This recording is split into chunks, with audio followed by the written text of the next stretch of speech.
বন্ধুরা, আমি আজকে আরেকটা নতুন রেসিপি করছি। আলু, ঝিঙ্গা, পেঁয়াজ দিয়ে পোস্ত।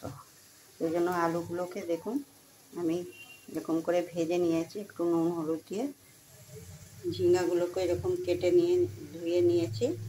আর এখানে পোস্ত বেটে নিয়েছি কাঁচা লঙ্কা দিয়ে, 6টা কাঁচা লঙ্কা দিয়ে পোস্ত বেটে নিয়েছি। পোস্ত যার যার পরিমাণ মতন দেবেন। পোস্ত বেশি দিলেও ভালো হয়, একটু কম হলেও কোনো অসুবিধা নাই। যার যার পরিমাণ মতন বুঝে দেবেন পোস্তটা। এখানে আমি কড়াতে সর্ষের তেল দিয়ে ওর মধ্যে জিরে আর 2টো কাঁচা লঙ্কা ফোড়ন দিয়েছি। দিয়ে তার মধ্যে 2টো মিডিয়াম সাইজের পেঁয়াজ কুচিয়ে ভেজে নিয়েছি। এর মধ্যে আমি এখন পোস্তগুলো দিয়ে দেব। এর মধ্যে একটু হলুদ গুঁড়ো দিয়ে দিলাম। হলুদটা বেশি দিই না পোস্ততে বেশি হলুদ দিলে কালারটা ভালো আসে না। ওই জন্য আমি অল্পই পোস্ততে অল্প হলুদ দিই। পোস্তটা দেখুন আমার হয়ে গেছে কষানো। এর মধ্যে আমি ঝিঙ্গাগুলো দিয়ে দিলাম।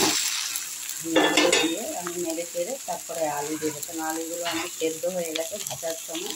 ঝিঙ্গাটা একটু হলেই আমি আলুটা দেবো। এ দেখুন ঝিঙ্গাগুলো দিয়ে পোস্ত দিয়ে আমি নেড়ে চেড়ে নিয়েছি। দিয়ে আমি এখন এটাকে একটু চাপা ঢাকা দিয়ে দিব, যে ঝিঙ্গার জল বেরোবে। তখন একটু ঝিঙ্গাটাও গলে যাবে ঝিঙ্গার জলে। তারপরে আমি আলুটা দেবো। দেখুন আমার ঝিঙ্গা দিয়ে পোস্ত দিয়ে পোস্তটা প্রায় হয়ে এসছে। আমি 2-3 বার একটু নাড়া দিয়েছিলাম, ঢাকা দিয়েছিলাম। এখন আমি এর মধ্যে আলুগুলো দিয়ে দিচ্ছি।